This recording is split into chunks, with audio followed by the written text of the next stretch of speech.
I've never met you before because you've been talking to my colleague Janet, but we have got some cool stuff that we're going to share on Cash Alumni, which is, I suppose, the purpose of this podcast is to get some nice stuff together to help to share the courses and the stuff that we can help our audience to find of yours. So could you start by telling our audience who you are and what it is you do, and then we'll chat around interesting things like outdoor learning and stuff from there. Is that all right? Yeah, no, sure. So I'm Helen Bilton. I'm Professor of Outdoor Learning and Play.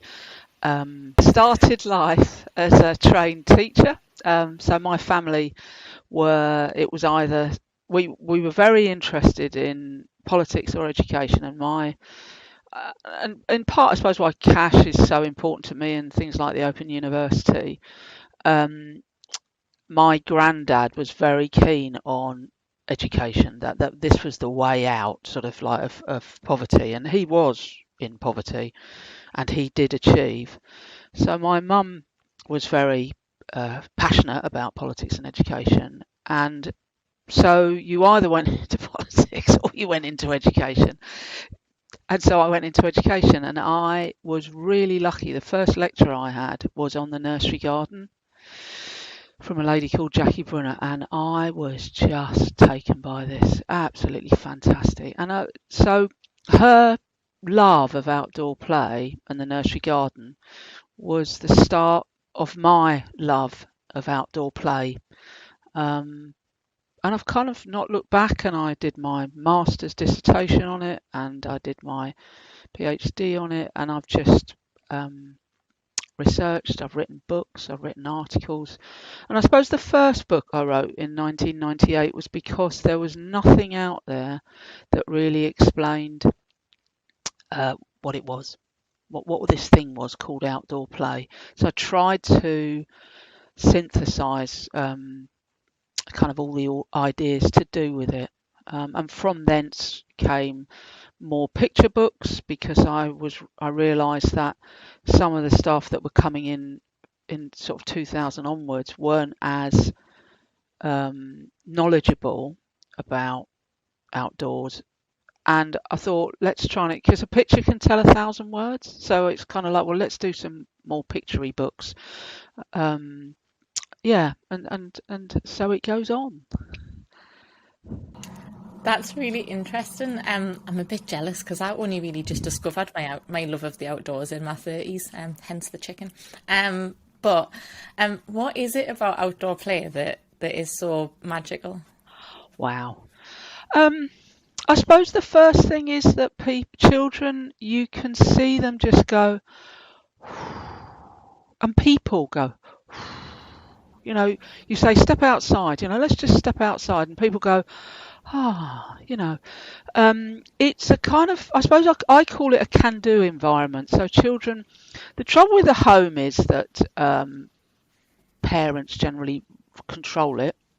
Schools and classes, teachers control them and own them, but nobody actually owns outside. So you can see children go, yeah, no, I'm okay, and nobody's going to judge me, nobody's going to assess me. So there was a big piece of work from Tizard in 1979, which I was really taken by, where she found that where you assess children outside, they actually were more capable than when you assess them inside. So I suppose that's the first thing. So it's just a place where children can be themselves. It's, thinking about your charity, it's about health, it's about education, it's about care, it's about everything. And I'm often saying to people, why not go outside? Why do we have to still keep kind of trying to prove it? At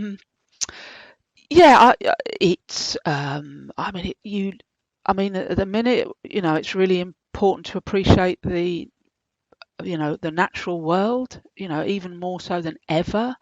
And outside you can appreciate the natural world, and you can get to know it and love it, but you have to be out there to really love it and know it.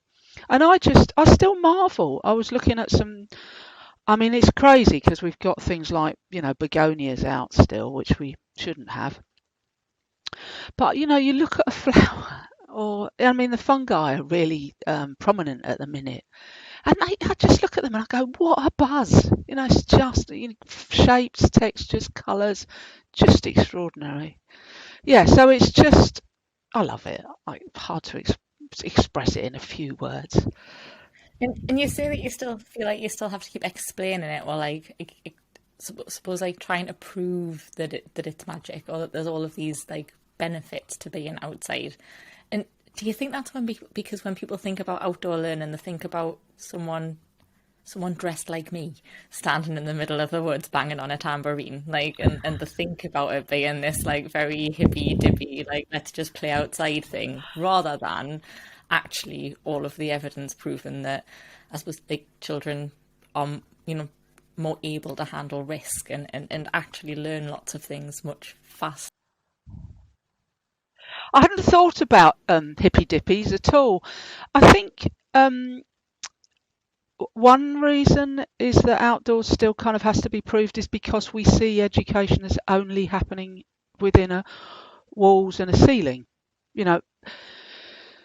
When nursery education was set up in 1914 in Deptford in England, it was as a reaction to the really harsh education that people of 5+ were receiving, where it was inside, it was rote learning, it was strict and unkind. And the Macmillans, said no, no, no, no, no. But there's a better way to do things, and children can easily learn outside, and you need experiences, like Dewey says. Dewey says, don't give children something to learn, give them something to do, and from that doing, they will learn. So no, I don't. So that's the first thing. I think the second thing is, and I've never been dismissive of people who don't feel able to work outside. I think there's a fear. I think people think there's something, I'm really angry at the minute because I think people are perceiving there's certain organisations that are suggesting you need a qualification to work outside. No, you don't. It's ridiculous. So there's this kind of sense of not understanding it, knowing it, and actually it's much more simple than you think. I say to people, what did you... And I don't always get answers because now younger people won't have necessarily had lots of experience outside. But when you were outside, what did you do? And people say, I rode bikes, I climbed trees, I made perfume out of petals and water. And they smile and they look happy. And what it's about is doing, being physically active, being in a healthy environment, talking to people,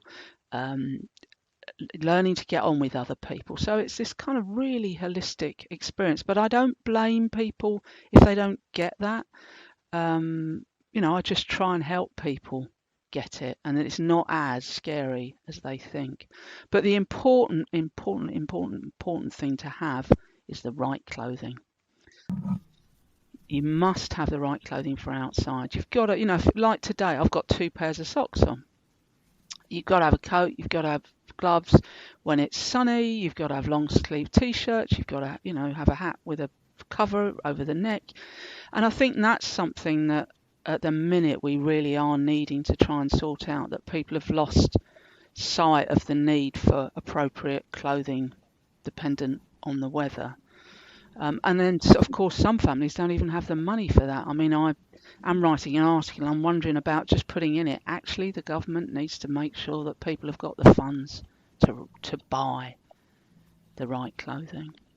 Yeah. And do you think that the reason maybe that we don't have the right clothing anymore is that we try always not to be outside? We try to avoid, I suppose, being in situations where we can't control our levels of comfort. Like we want to be warm and comfortable all the time. We don't want to be in an environment where we don't get to pick the lighting or how it sounds or how it feels underfoot or any of those things. Very true. Yeah. And I think we've got too comfortable. And we've got too comfortable if you're in a place that's very hot and you have air conditioning. And we've got too comfortable if you're in a place where it's cold and you want heating on. So, I mean, when I was a child, we didn't have heating. You you had a fire in the front room, and you belted like anything upstairs with your hot water bottle and got in bed as fast as possible to stay warm. So yeah, I think we've lost sight. I think the car brings its own problems in that people, you see it. People dash into the car. They've got children, they dash the children into the car. They then drive to the school. They sort of chuck the children out. So many schools and settings are now saying children aren't coming to school with a coat or gloves or hat or the right clothing for outdoors. Because they're just going to the car. Yeah. And how do schools deal with that? Like, if people aren't sending kids with coats, does that then mean that schools lose even the autonomy for like break times? Like, what happens even at playtime when you go into the yard and you have time that is just yours? Like, how do you deal with that then? Well, some schools will insist, and if people can't afford, they will have boxes of wellies and coats and gloves and things like that. I think it's where schools are effective with parents is they've told the parents, right, this is the way we are, this is our ethos, and one of the things associated with this ethos is that we will go outside every day, and these are the things you will need to do that. And the reason we're going outside, it isn't just to have a free for all, which playtime can be. I think other schools may just ignore it and just children get cold, which is awful, or get overheated. So there's a kind of, there's a real important, in schools and settings there is education, but there's an incredibly important aspect called care, and they go hand in hand. So that's my experiences of how schools are dealing with it. Yeah. And what do you think that like barrier is in terms of like getting outside, or it just being like part of our normal, like other than that comfort and that, like, is there a reason that you feel like you have to keep explaining it? Like, is there something that people just don't understand, or that just doesn't click? Is there a I think there is the comfort, and it has got worse.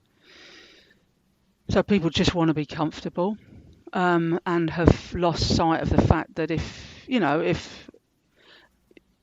you're cold, well, you're going to have to take the things off that are cold, because there's no point in putting more socks on if your feet are cold, because all you're doing is insulating cold. And I think some of the kind of basic healthcare ideas may have been lost. What you have to do is take your socks off, warm your feet up, put some different socks if you're lucky, to do that. I think so. So there's that aspect. I also think that people overcomplicate outside, and I've talked to parents where they felt embarrassed, and I think because we don't teach much child development, particularly in teacher education now, it's minute, the amount of child development, but parents can get anxious about the behaviour of their children outside. So you're on show if you're outside.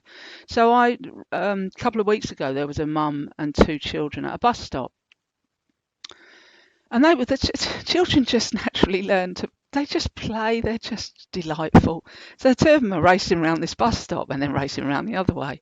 Now, as a parent or a carer, you've got to be careful that they don't come off the pavement. But they weren't. Yeah, they were fine, and there was quite a big gap behind the bus stop where they were kind of sort of messing about and stuff. But she stopped them, and you could sense that she was embarrassed.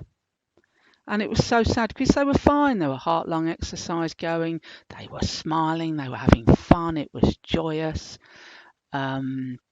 Yeah, and I mean, and I've, when you've got a youngster, when you've got a 1.5-year-old, you can spend 20 minutes on, 20 meters of ground because the child is exploring. But people, I think, have lost sight of the importance of that, or lost understanding of things like that, because the education system can be it is so exam orientated and end goal orientated. So over the and I understand that back in the 80s there was this sense that something needed to be done about education, and the Callahan debate in 1976. That's fine, but I think we really need a definite rethink of education, so that people can say and explain, no, it's okay. Don't worry about your child wanting to spend 20 minutes on 20 meters of ground. It's fine. And these are the things that you might like to talk to them about. So when I work with schools and parents, often it's about language, and if a child is at a playground, it isn't okay. Yeah, there is a social element for the adults. That's great. But also you do need to help your child understand the language associated with the movement. So as they're going up, you say, oh, you're going up higher? Okay, and oh, right, you're coming down now. You're going to go under there, oh, through there. Because the great thing about outdoor play is that you can link what children are doing with language. And if you ask any early years educators at the minute, I think two things that have really been badly impacted by the pandemic and lockdown is one, core strength and physical strength of young children, but also language, because the only way you learn a language is to hear it and to be part of the conversation. That makes loads of sense. I like the idea that, like outdoor play is great because it facilitates other things happening naturally. How do you feel like that's been shaped by the advent of technology and the fact that when people are outside, they might not be chatting to their child as much, or like sort of doing that general interaction, or maybe they're noting down what's happening rather than being present and part of it and doing that sort of, like, has that changed the way that outdoor education works, or changed the way that those skills are built sort of in that interaction? Yeah, and I mean, it's not just me saying it. Lots of schools and settings are concerned about you'll can see a parent or a carer come to a school or setting. They're on the phone, they meet their child, they stay on the phone, and they leave. And I watch people outside, and you think that's so sad because they're pushing a pram. The pram is facing outwards, so the child can have no conversation with the parent carer. They're maybe on the phone. Yeah, I mean, definitely that opportunity to have just chatting time for some people has gone. And I'm not blaming people. I think all the kind of gadgets that we have, unless you're really on it, can be incredibly addictive. And yeah, even the best of us can become addicted, and you have to kind of become reflective and thoughtful and go, hang on a minute, I've got addicted to this, so I need to stop. Yeah, so and and again, teachers, educators are saying to me that yes, children coming to school who don't have that, don't have a vocabulary. They don't understand how to use a whole sentence. And if you look at, say, the research from Lee in America, the vocabulary you have at 2, that's 24 months old, is a definite indicator of how you will achieve at 11. Yeah. So that vocabulary at 2 is so important. And as you said, a lovely way you said that about outdoor facilitating aspects of the curriculum. I like that. I might have to nick that. It does. if you think, again, I said don't make it complicated, make it simple. Okay, what do we think about when we played outside? It was a social, it was a linguistic, it was an active experience. It's so easy to facilitate language out there in that situation. Yeah, I mean, one of my biggest memories from childhood is going on nature walks with my grandma, because we didn't really get the opportunity to do that in the environment that we lived in. But when we went to grandma's house, she would take her to pick pussy willow up on it had fallen off trees, and put it all in a vase, and we would talk through sort of the shapes of the leaves and draw around them, and that's the stuff that feels a little bit lost. But I do see loads of really good practice around outdoor learning. Oh yeah. But are there ways that settings who don't have access to an outdoor space in their setting to support more outdoor learning, or bring some of that into their space? Yeah, I mean, yes. So I think again, don't make it difficult, don't make it complicated. I'm lucky I've got a tree outside my window. But yeah, I've worked in places like London and Hackney where there is not a shred of greenery. Is that wrong? Yes. Do we need to campaign for more nature within areas like that? Yes. But it's not coming right now. So the answer is, if you really don't have the ratio, but I would first of all question the motivation. So do the staff feel comfortable working outside? Do they understand it? Are they out?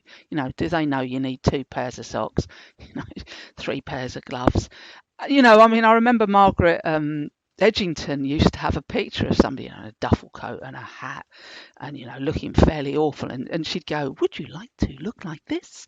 Come and work with young children, sort of thing. So I'd check the motivation of staff, because you can put barriers up if you're so inclined. So that would be my first thing. I think don't make it complicated. Just going for a walk. A head teacher said to me last week, look up, look out. Just get outside and look up. I mean, at the minute, I don't know what it's like in the northeast, but there's a blue sky. I mean, for no other reason, it's just really interesting to look at a completely blue sky and there's an aircraft going past, yeah? So make the most of what you've got, yeah? So that would be one idea. I think if you can't have in and out, then make sure that you all go out at some point, but give the children things to do.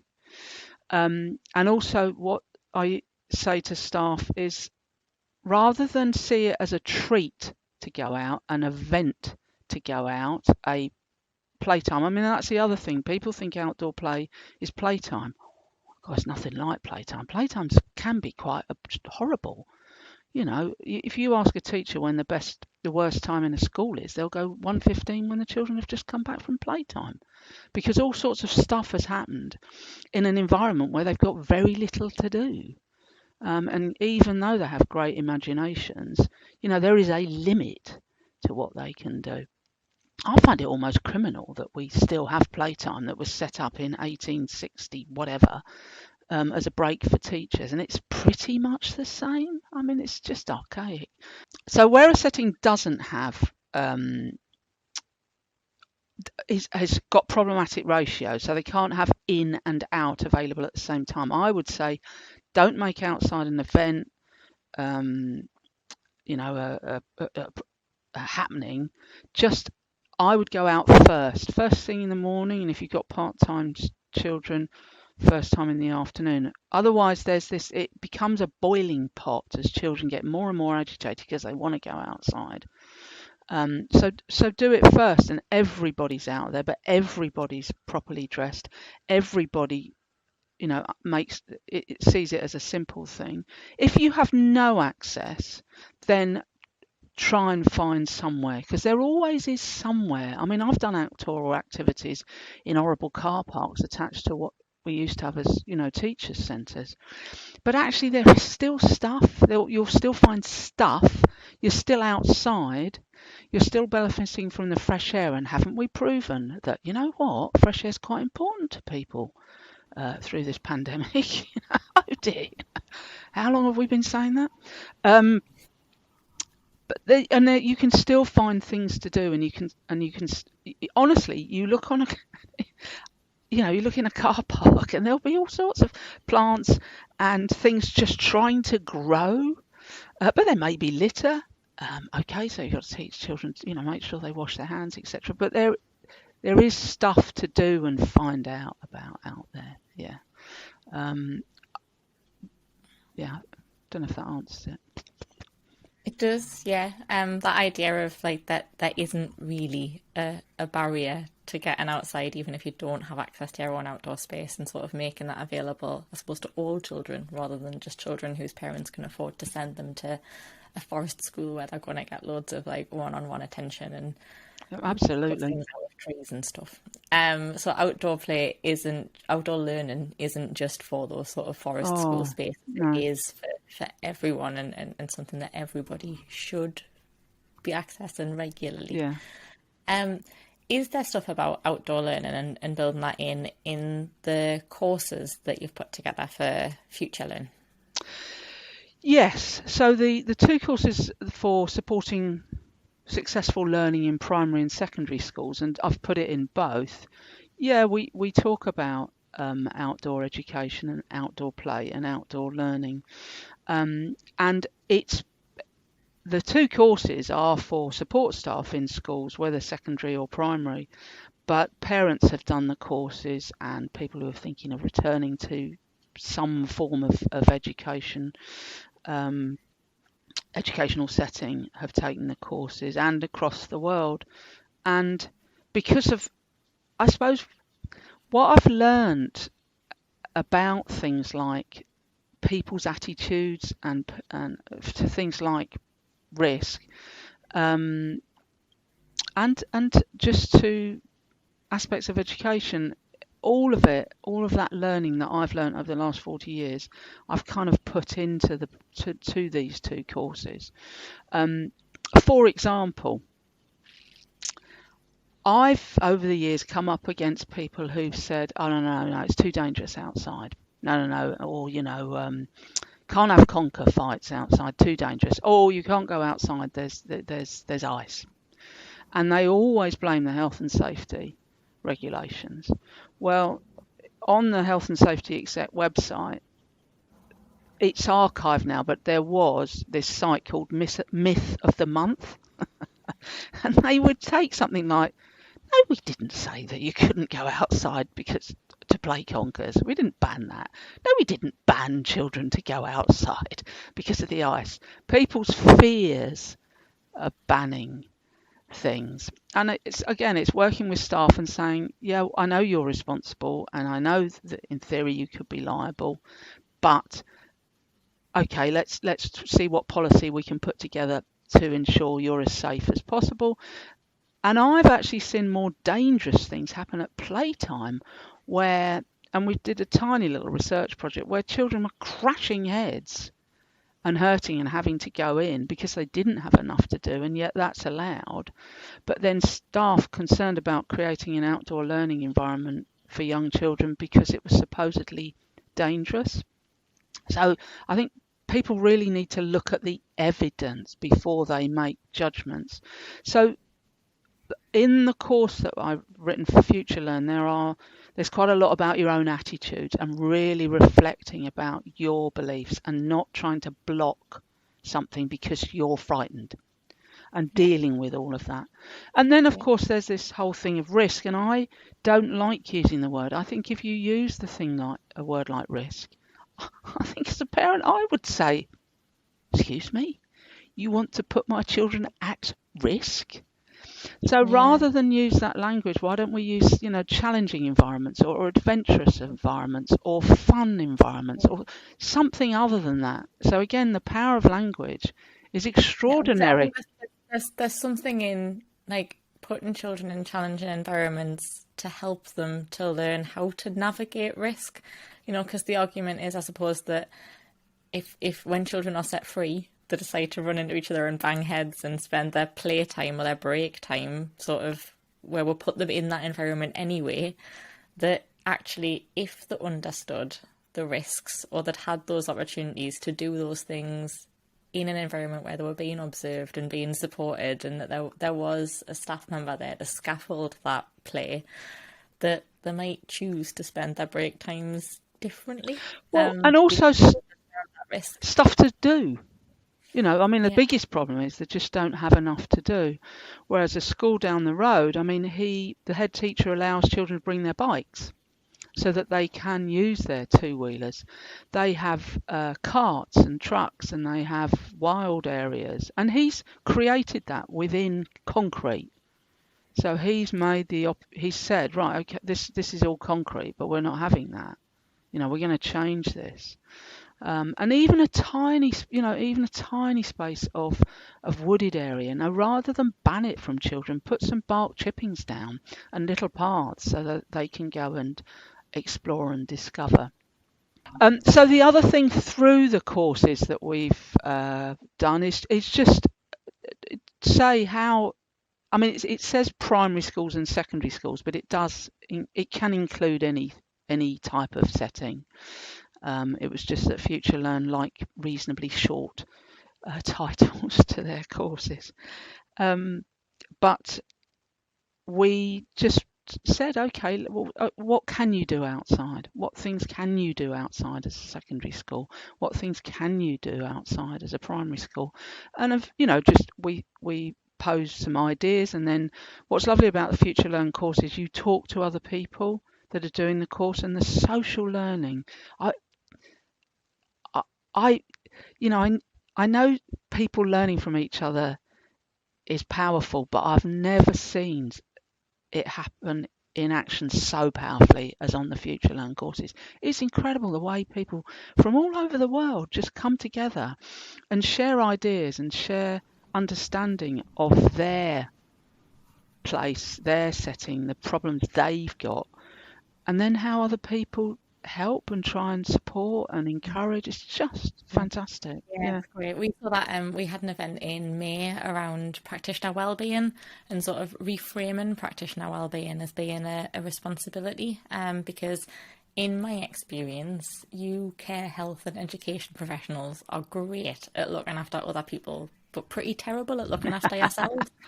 And when you speak to people about why that is, it's because you're quite far down on your own list.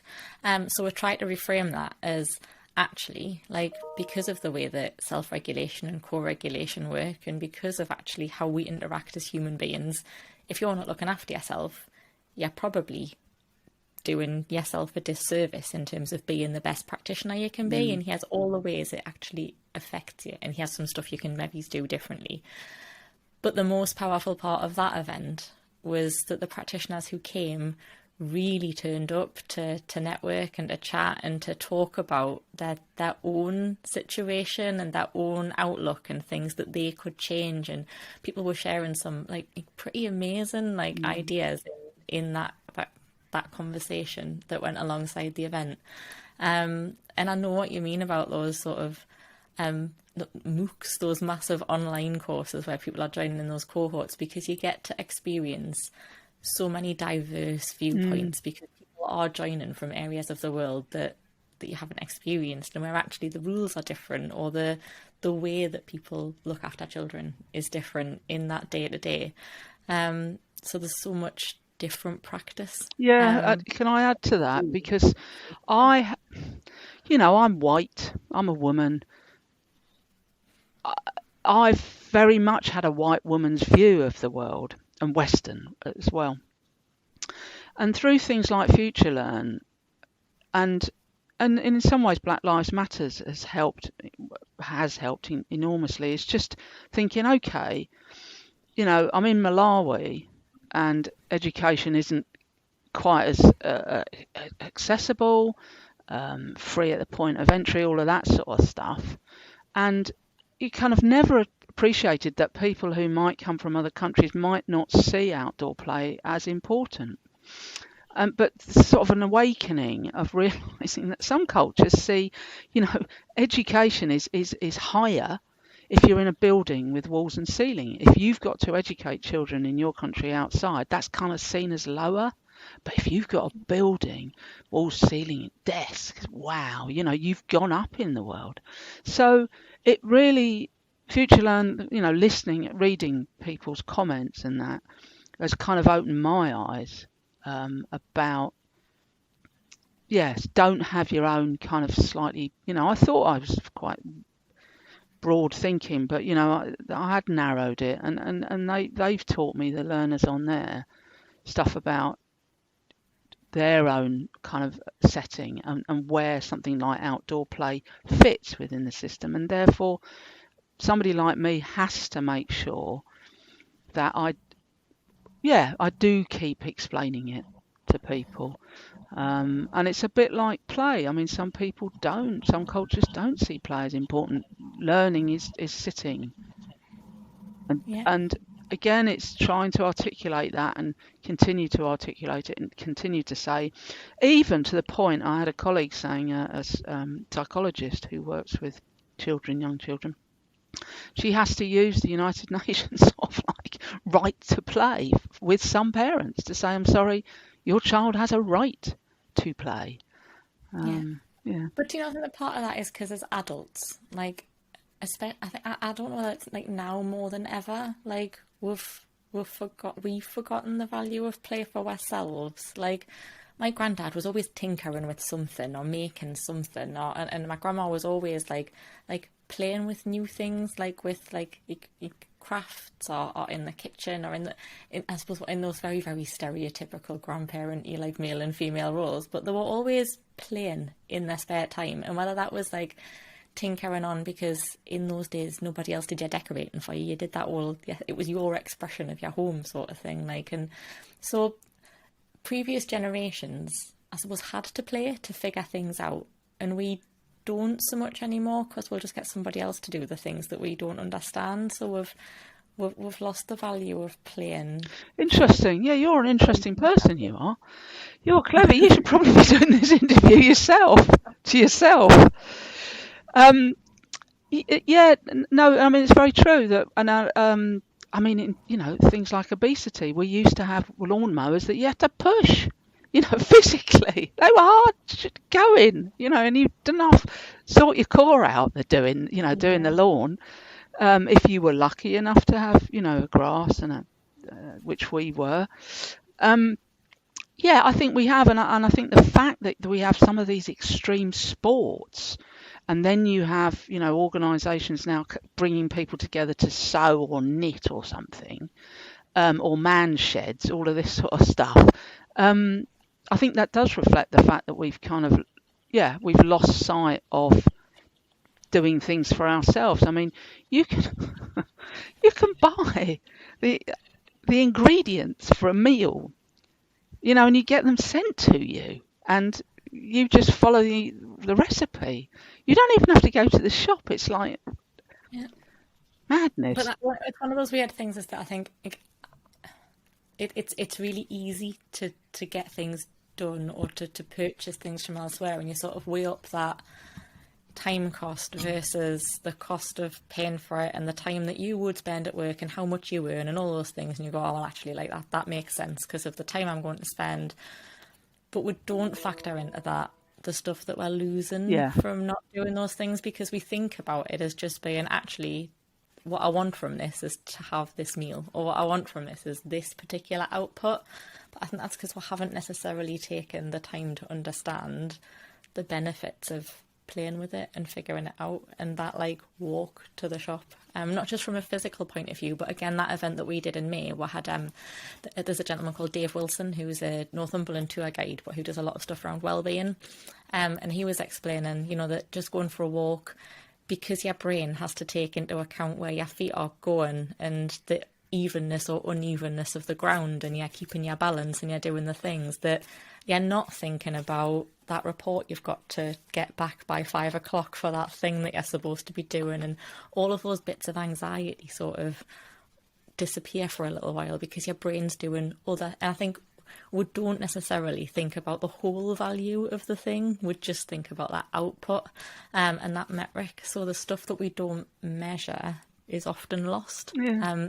And maybe that's what's happened with outdoor play, that we don't measure those things, so that in those cultures where maybe outdoor play isn't valued as much, maybe that's because when education was standardized or perceived, that actually that stuff just happened naturally elsewhere, so we didn't need to measure it or to put a thing in place for it. Does that make sense? Indeed, and the trouble with measuring things and having targets is that things that you don't measure and you don't have a target for get lost. So, we're all people are going, sort of, personal, social, emotional development, well-being, mental health. Since '89, when the new curriculum came in, yes, okay, there was this sort of very strong vision, but. And then, you had the PSHE curriculum come in and you had SEAL come in and all of that sort of stuff. But it was always, and it still is, isn't it? It's like sex and relationship education. It's still at the kind of bottom, and supposedly anybody can teach it. Whereas not everybody can teach, I don't know, maths or something like that sort of thing. So, yeah, I definitely think, I think we are starting to turn a corner. And for example, here where there's a big piece of research going on that is measuring, and Canada's very interested and ahead of us in terms of outdoor education play, and so Scotland's got a lot happening to do with outdoor education. But here we've got a piece of research that's looking at mental health and adventurous play, or if you want to call it risky play. And what it's saying is that when you're out and actually outside, and I mean the other thing about outside, it just gives you the opportunity to make a noise, be messy, all of those things that it's not quite as easy to do inside. But when let's take it for instance, I don't know, you're trying to build something with bits of wood, planks, or whatever, or you've got a hay bale or something like that. And it drops. Okay, so you've worked out that if you've got something that's standing up like this and you put something on the top and the two uprights aren't the right distance for the thing you're going to put on the top, it's going to fall through the hole, or it might fall over the side. That it doesn't matter, you just learn, and actually what you're learning about is maths and science. Really important stuff. So then you push them close together and you put the thing on top, and it may fall and it might hit somebody, and we hope that it doesn't hurt anybody. But if you get hurt, you know what getting hurt really means. And it's that kind of uncertainty of doing adventurous play and you get a bit of anxiety, with it. You learn sort of bodily, but also mentally, it's an okay place to be. It's okay to be anxious. It's okay to be not sure, make mistakes. I'm okay about it because I've just tried again. It didn't work. Just tried again. Did work, for example. Or no, that just is too, I can't jump that stream. That's just not in my comfort zone. Felt a bit anxious, uncertain, but that's okay. I know my limit. Because the indication is that if you don't allow children to have that uncertainty, that anxiety when they're younger, and not just on a Friday afternoon because they've got choosing time or something ridiculous like that, but every day having those experiences, they then come to adulthood, and in adulthood we're faced by a raft of uncertainty and anxiety, whether it's, I don't know, whether you can afford something or you can't afford something, or whether you should get this or that, or think something through. And if you've built up this kind of strength within you to do with uncertainty, you will be able to face it in the future. And what we're finding at university is that students are coming with huge anxieties, and I can't hand on heart go, yep, it's because they didn't do outdoor play. sorted. But my sense is that it's contributed to it, or that aspect of outdoor play where children have to face a problem and see if they can solve it. And even if they don't solve it, it's okay. Yeah, I've got a theory as to why that might be. Another one of those don't learn something in our grown up years about ourselves theories. In that when I got involved with farming, again, I've very much been I'm not very good at that. I'll let somebody else do it, and I'll pay someone to do the decorating or do something that is more manual, or rather than like figure it out. And when I got involved with farming, I realised that I couldn't get the lock to close on the gate for one of the fields, and I had to. What do you do about that? If you're the only one there, if you are the farmer, how do you get that gate shut? You can't walk away and leave it because the sheep will all run out, and you can't get someone else to do it because you're the only one there. And the only option is to just keep trying until it clicks, and you keep trying until the lock clicks. And if it takes an hour and a half, it takes an hour and a half. You can't just put it down in frustration and walk away. Okay, well, I'm just going to have to keep trying and figure it out. That was really hard as a lesson because I suppose you're used to just being able to give up and to be better at something else instead. Or to ring somebody. I mean, that's the other problem. Yeah. You kind of ring somebody. Yeah, no, I mean, that's a fabulous example of what we need to give children experience of day in, day out. And as I say, I think there is a slight turning of the liner in that, people are now understanding that mental health is and well-being is linked to how you are just as a person. Yeah. And that, I don't know that we necessarily need to measure it. We just need to hold it up as important as literacy. And literacy is incredibly important. The limits of my language are the limits of my world. So I'm not saying it's either or, but I do think it needs to be there. But it is much easier to teach children maths and English if they're feeling safe enough to be able to learn. Yeah. I think well-being's incredibly important, even if only for those reasons in a school context, but obviously for many reasons besides that. And I think one of the things that helped me in terms of well-being was realising that resilience isn't something that you either have or you have not got, and that actually your school or your employer or your mum or your dad or your carer or whoever it is just as responsible for your resilience as you are, because actually it's about that capacity, that space. So if you've got loads going on, whether they're good things or bad things, like you could be less resilient because you've got less space for something else to happen or for there to be something that isn't part of that like contingency plan or something. So, and it's not something you necessarily teach either. We're going to learn about resilience today. We're going to learn about mental health. It doesn't quite work like that. And I can give you an example. A project in Oxford that we did and wrote a book called Exploring Outdoors, I think it's called, 3 to 11. So it was about this school that just children went, they were lucky, they did have a little bit of a wood area, and they just went there, every class went there every week. And we went out, even if it was chucking it down. The only thing that really stops you with children and outdoors, or people, is if there's really high winds and it's dangerous. And your sixth sense can tell you whether it's dangerous or not. There is just a feeling your body just goes, if you've been used to being outside, your body goes, no, this is dangerous. You don't really need the weather forecast man to tell you, or woman. Or the other thing is lashing rain, or very, very extreme cold. But we used to go out, and I don't think we ever had a day like... I would guess, though, Helen, that your idea of lashing rain might be different to some other people's. Absolutely.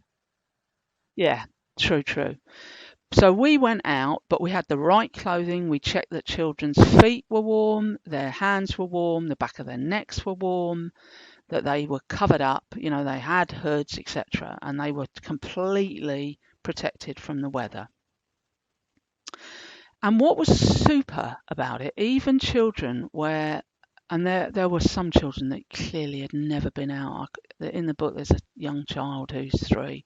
I don't think she'd ever jumped. So Anne worked with her to jump just from a hay bale down to the ground, and her sense of achievement was just like extraordinary when she managed it without any help. But we'd go out regardless of the weather, and we kind of made that decision that we wanted children to see that not that they could beat the weather, but they could work with it, I suppose. And we used to come back from those really cold, wet, windy days, and there was a real sense of euphoria as the children came back in and went, yeah, I did it, sort of thing. And it wasn't on the curriculum, we're now going to teach you resilience, children. It was just there and kind of part of our ethos, I suppose. Yeah. So your idea that, it's easier to teach this than that, I think I agree, but I think it's even more complicated than that, because in some ways I'm not sure it's teachable in the ways that we think of teaching. Yeah, I think it's that idea that like teaching isn't just the stuff you teach actively, isn't it? There's a lot of passive teaching goes on in that learning environment that, I suppose learning rather than teaching expressly. But yeah, there's lots of different elements that we could do with re-including in some of the ways that we navigate those conversations. Helen, I could talk to you all day, but I know that that's not how either of our working days are supposed to work. Can I just add one thing? Yeah, of course. I was just about to say, so is there anything that you haven't had the chance to say that you would like our audience to know, or that you think is important to add? I don't know if the basic thing is that my head goes all over the place, so I suddenly remember things. You asked about people that don't maybe have an outdoor area or find it, they just got concrete. Don't despair and don't expect to have trees and everything else. You can still bring logs. You can still get things like wooden offcuts from places like, B&Q and Homebase. They'll give them to you. But you can also get things like hay bales.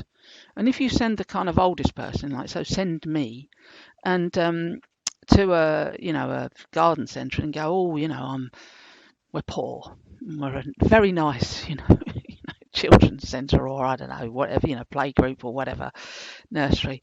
Would you like to donate some hay bales to us? And probably go for hay rather than the straw, because hay is softer. And they're about £4 or £5 each, but 3 or 4 or 5 of those in an outdoor area, they don't last forever, but they do not create a very interesting environment for children. And then also a fantastic, I would never have climbing frames or any fixed equipment in an outdoor area. Just forget it. It causes you more problems than it's worth. And I could go on along about that. But, something like a tree that's felled, if you can get the Forestry Commission or somebody to bring you one, that's absolutely super piece of climbing apparatus that isn't too high. Children have to learn that when it's wet, you really don't go on it, because wet wood without a bark is incredibly slippy. But that's fine. They've learned something.